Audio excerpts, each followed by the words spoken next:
Buenos días. Bueno, yo soy Eliana Serrano, del Servicio de Reumatología y estoy junto a Belén Domínguez, que es nuestra instructora de residentes, y el día de hoy le vamos a presentar un Ateneo titulado El peso de una cervicalgia cuando la imagen no alcanza. Quien presentará el Ateneo es nuestra residente de primer año, Agustina Meuli. Hola, ¿qué tal? Buen día. Bueno, empezamos con el caso clínico. Tuvimos una paciente de 63 años, sexo femenino.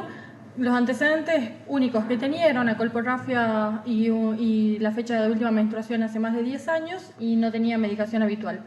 Consulta inicialmente en guardia porque había empezado con debilidad y parestesias en los 4 miembros asociado a una cervicalgia que ya era crónica, venía hace más de 6 meses, había tenido múltiples consultas en múltiples servicios, todas con tratamiento ambulatorio y en todas las ocasiones sin respuesta.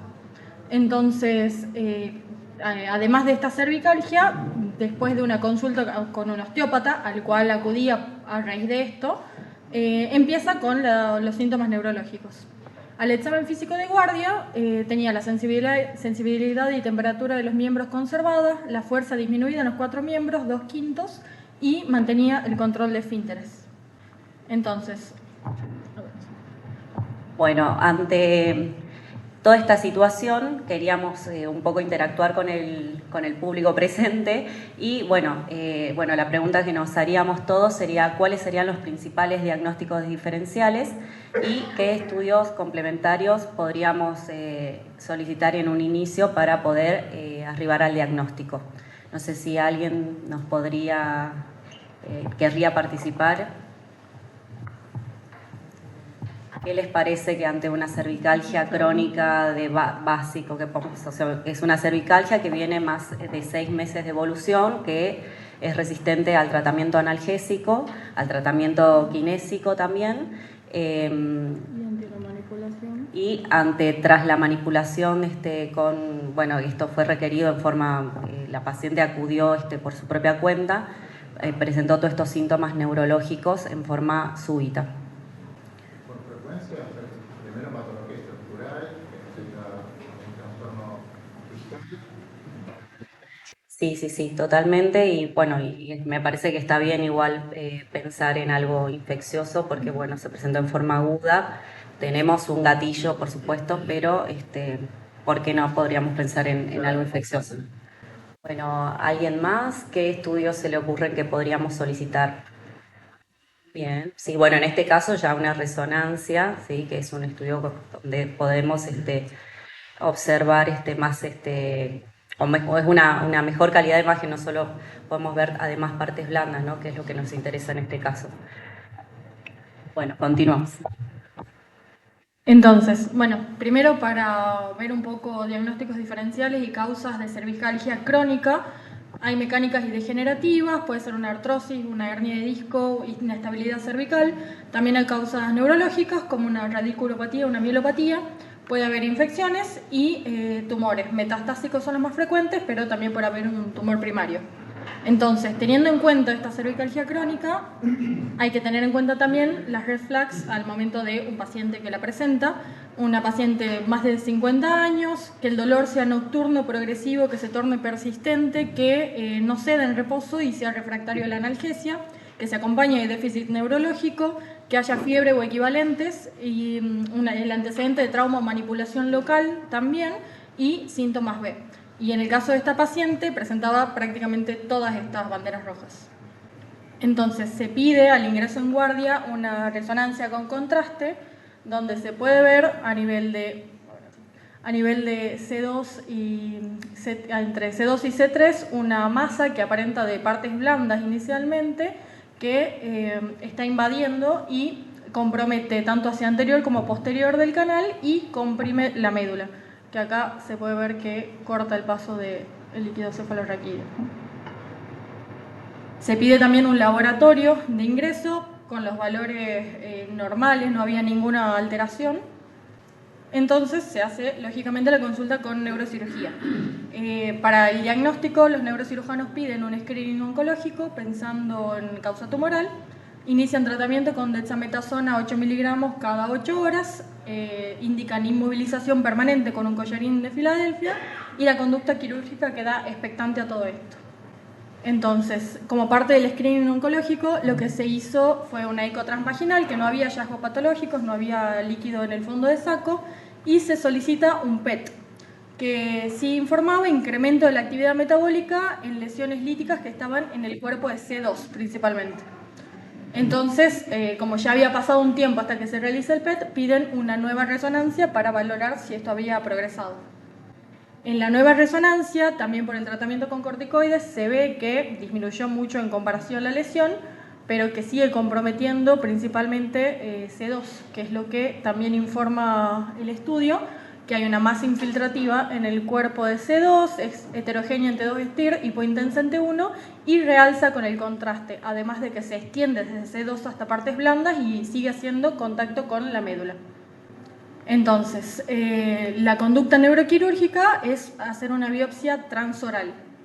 Después de la biopsia, la paciente se va de alta y al control ambulatorio con neurocirugía, que para esto cabe aclarar, ya habían pasado 4 meses del cuadro, entre demoras, intercurrencias infectológicas y demás. En la consulta ven que la celularidad de la biopsia no era evaluable. Entonces indican repetirla con una suspensión más prolongada de corticoides, adjudicando que por esto no había habido un rescate. Se interna la paciente en ese momento en sala general, se pide una tomografía para estadificar y lo que se ve en la tomografía es ya una fractura evidente transversa de la odontoides en C2, que también que hay una protrusión hacia posterior del cuerpo de C2 y también se había fracturado la apófisis transversa izquierda. Entonces, Bueno, ya con este adelanto de los estudios complementarios, bueno, claramente la tomografía muestra una fractura en C2.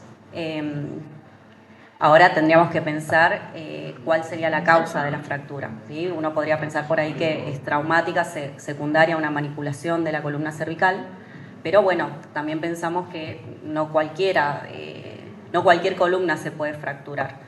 Entonces empezamos a pensar si hay algo que predispone a esta fractura. Entonces nos planteamos cuáles son los diagnósticos diferenciales.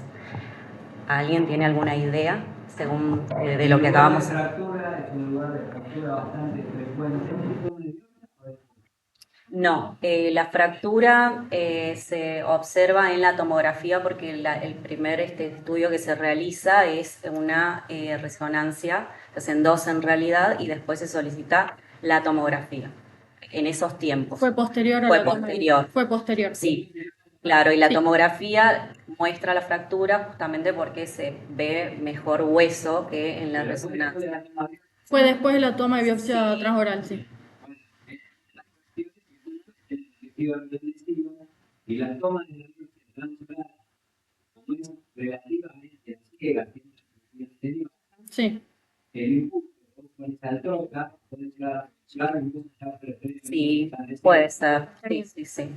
Sí, en la tomografía, en las resonancias previas no las menciona, sin embargo, a mí me parece que sí se ve un poco ya una Un trazo línea, un fractural. trazo, ¿sí? No es muy evidente, pero algo se ve. Puede ser que la biopsia, no sé de qué lugar específico fue tomada la biopsia. Bueno, entonces, teniendo en cuenta diagnósticos diferenciales para una lesión ósea expansiva a nivel de C2 que causa una fractura apofisaria, en orden de frecuencia tenemos lo metastásico, como dijo el doctor, que lo que eventualmente se vería es un dolor progresivo, compromiso neurológico como tiene la paciente, la fractura patológica, pero sería más frecuente encontrar lesiones destructivas múltiples o una masa de partes blandas. La presentación de lo metastásico en columna en general es entre un 30 y un 70% y en columna cervical solo un 10 de ese porcentaje. También puede ser neoplásico primario, lo más frecuente un plasmocitoma o mieloma múltiple, que hay destrucción ósea, hay una fractura patológica como es en este caso, pero el patrón que se observa suele ser más lítico, blasto mixto. La evolución es también lenta con dolor progresivo y el déficit neurológico es rápidamente progresivo. es menos del 5% de presentación en columna y de este 5% menos del 10% en cervical. Origen infeccioso también habría que tener en cuenta pero la paciente no tenía ni fiebre, ni síndrome constitucional, ni reactantes de fase aguda elevados. Habría quizá un absceso prevertebral o epidural con más compromiso de edema de partes blandas y 2 al 7% se asientan en columna, solo un 10 o un 15% de este porcentaje se asientan en columna cervical. Teniendo en cuenta otros diagnósticos también, tenemos metabólicos o estructurales como la osteoporosis, el hiperparatiroidismo, una osteomalacia, una enfermedad de Paget, que causan fractura por fragilidad. Hay alteraciones fosfocálcicas en el laboratorio habitualmente, con osteopenia difusa. La presentación en columna en general es del 30 al 75%, cervical solo el 10 al 15%. Origen pseudotumoral también, que es una evolución más lenta, suele causar una subluxación del odontoide sin tanta fractura ni destrucción ósea. No tiene un comportamiento tan agresivo y solo el 1 al 2% se presentan en columna, del 60 al 80% de este porcentaje en cervical. Y otros diagnósticos a tener en cuenta, una osteoblastomia, un odontoideum, que son muy poco frecuentes. Entonces, lo que se hace con esta paciente es, principalmente porque la columna estaba inestable, se indica una artrodesis C1, C2 y se toma una segunda biopsia aprovechando el acto quirúrgico. Evoluciona posteriormente sin complicaciones, se va de alta y al control ambulatorio con neurocirugía presenta ya claramente mejoría en la movilidad y sensibilidad al examen físico y el resultado de la biopsia informa que hay una laminación trabecular mosaiciforme con mielofibrosis peritrabecular y que podría corresponder a una enfermedad de Paget monostótica y tardía. Entonces, a nuestro servicio llega en noviembre del mismo año la paciente en silla de ruedas, todavía con el collarín cervical, tenía todavía prejía de 4 miembros y parestesias, y lo que nosotros hacemos para completar el diagnóstico que ya venía con la biopsia de todas formas es una radiografía de cráneo, una panorámica de pelvis, le pedimos un laboratorio completo con metabolismo fosfocálcico y un centellograma óseo. Hablando un poco de la enfermedad de Paget, es una patología ósea que está causada por un aumento de la remodelación del hueso, la cual se torna desorganizada por la aceleración misma del proceso. Y puede afectar uno o más huesos del organismo, lo más frecuente es que sea poliostótica afectando múltiples y asimétrica. Lo que más afecta en cuanto a localizaciones es esqueleto axial, pelvis principalmente, el fémur, la columna lumbar y el cráneo. Tiene 3 fases. La primera es la fase lítica, que hay áreas de osteólisis por una actividad acelerada de los osteoclastos y hay lesiones. Ya se ve un poquito mejor. Bueno, lesiones de tipo lítica, que son estas de acá, que se ven más radiolúcidas en las radiografías, y acá hay mucho diagnóstico diferencial con una metástasis, una displasia fibrosa. La principal diferencia sería que en el Paget, en esta fase, no tiene esclerosis periférica de las lesiones. La segunda fase es la mixta, que es donde más se suele hacer el diagnóstico, es la más frecuente. Hay una mezcla de estas áreas de lisis con áreas de esclerosis más intensas en las imágenes, y hay engrosamiento cortical. Y la última fase es la osteoesclerótica, que hay áreas extensas directamente de esclerosis, que es donde más se debilita el hueso, donde más se predispone a fracturas, y también hay agrandamiento y deformidad de los huesos. Como a modo de ejemplo, en columna hay 2 lesiones típicas de encontrar. Una es la vértebra en marco de cuadro, donde se ve un área lítica, que es justo un cuadrado, rodeada de áreas que está empezando la esclerosis. Esta imagen del medio se ve ya una mezcla, un patrón mixto claro, donde hay esclerosis mezclada con áreas líticas. Y como última fase tenemos la vértebra de marfil o ebúnea, que está claramente esclerótica en comparación al resto, y es donde más fragilidad tiene, como dije. Entonces, ¿por qué nos pareció importante traer este caso clínico? Primero porque el Paget de por sí es una enfermedad poco frecuente. Lo más frecuente es la presentación poliostótica. Incluso en el patrón poliostótico no es frecuente que se presente en columna cervical.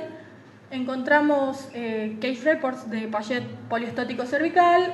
Uno es de 2019, que se publicó en la revista del Colegio de Cirujanos de Inglaterra, de un hombre de 75 años que tenía compromiso por Paget entre C4 y C6, también una cervicalgia crónica que se sospechó malignidad, se diagnosticó por biopsia, y tuvo compromiso neurológico, recibió tratamiento y remitió.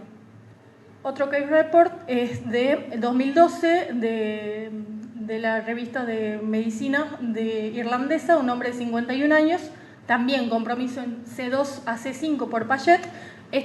Los síntomas fueron desencadenados después de un latigazo cervical por un accidente de tránsito y a pesar de presentar una pequeña fractura de C2, no requirió tratamiento quirúrgico, con tratamiento médico e inmovilización remitieron los síntomas. Y hay un case report de 1996 de la revista de radiología americana que informa dos pacientes, también ambos de 51 y 73 años, que tenían cervicalgia crónica y que era poliestótico. Si bien estos son reportes de Payet que afectan solo localización cervical, no encontramos ninguno que hable de monostótico cervical, que una sola vértebra como fue nuestra paciente. Teniendo en cuenta la epidemiología y etiología, es una enfermedad relacionada con el adulto mayor. Después de los 55 empieza a aumentar la prevalencia, el pico es después de los 80. Y es la enfermedad ósea más común en los ancianos después de la osteoporosis. Tiene un componente genético, entre el 15 al 40% tiene algún antecedente familiar, es autosómico dominante, pero dado a la penetrancia que es variable, no se manifiesta en todas las personas con antecedentes familiares. Y todos los genes que han sido identificados son los que tienen que ver con la regulación de los osteoclastos, que es por donde empieza la patología por una actividad desmedida. También se relaciona con factores ambientales como los Paramoxividae, el virus del moquillo canino y el sarampión principalmente, como gatillos de la enfermedad. Y lo importante son las manifestaciones / complicaciones, que las óseas son las más frecuentes. La mayoría de las consultas vienen por dolor, y deformidad y fracturas, más que nada en las fases avanzadas. La gran mayoría de los pacientes, sin embargo, son asintomáticos, es un hallazgo eventual por una imagen, por una radiografía o por un laboratorio, pero también puede causar complicaciones metabólicas como un hiperparatiroidismo que puede estar agregado. En los huesos, más que nada cuando es poliestótico, hay una hipervascularidad y la zona puede tornarse eritematosa y con calor local por la hipervascularidad ósea. Puede causar nefrolitiasis, aunque no es lo más frecuente. De las complicaciones, algunas de las más severas, tenemos las neurológicas. Estas más que nada dependen del sitio de afección. Cuando se afecta cráneo está muy relacionado con cefalea, con hipoacusia y con neuropatía si compromete columna o el cráneo justo a la salida de los nervios. También puede causar calcificaciones endovasculares por alteración del metabolismo fosfocálcico, estenosis aórtica por estas calcificaciones y insuficiencia cardíaca, si bien es poco frecuente. Cuando la enfermedad es sistémica poliestótica, lo que pasa por esta hipervascularización ósea es que hay un shunt arteriovenoso en los huesos y puede fallar la parte cardíaca. Y lo que siempre hay que tener en cuenta es que a raíz de las lesiones por Payet puede haber malignidad. Lo más frecuente es un osteosarcoma, que igual es un 1% de los casos, pero también un tumor de células gigantes puede ser. Entonces, para el diagnóstico, lo que pedimos es un laboratorio, completo principalmente, porque como no es frecuente hay que descartar muchas otras cosas en la mayoría de los casos, teniendo en cuenta malignidad sobre todo, reactantes de fase aguda, hay que tener en cuenta la función renal. Lo que sería específico es el hepatograma con una FAL total y ósea. El ácido úrico también puede estar elevado. En sangre y en orina pedimos un metabolismo fosfocálcico para ver si lo está alterando o no, con marcadores de formación y resorción ósea, que es la patología principal. Lo más característico son la FAL ósea, el propéptido del colágeno tipo 1 y el telopéptido terminal en orina, que son de formación y resorción respectivamente. Y radiografías, si hay una región sintomática, se pide esa región, agregándole las zonas más frecuentes, que son las que ya mencioné: pelvis, el fémur, la columna lumbar y el cráneo. Lo que nos marca el tipo de Payet, si es monostótico o poliestótico, es el centellograma óseo, que eso lo pedimos siempre, es para determinar la extensión, el compromiso, se lo pide así sea sintomático o asintomático, y es positivo en las 3 etapas del Payet.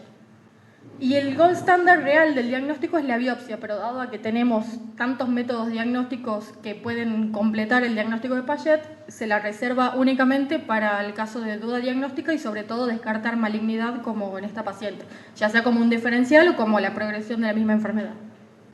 Entonces, estas son un ejemplo de radiografías que trajo la paciente que se les solicitó.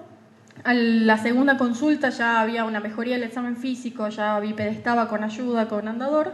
Bueno, y el cráneo no tiene lesiones de Payet, el centellograma trajo un laboratorio que estaba con pequeñas alteraciones como anemia o una eritrosedimentación apenas elevada, pero sin relación.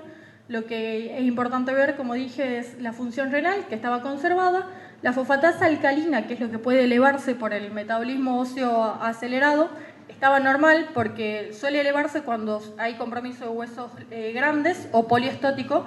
Como era solo compromiso en C2, no llega a elevarla en sangre, el resto del hepatograma normal. Y el ácido úrico, cuando es poliestótico, también puede elevarse, lo cual no era el caso.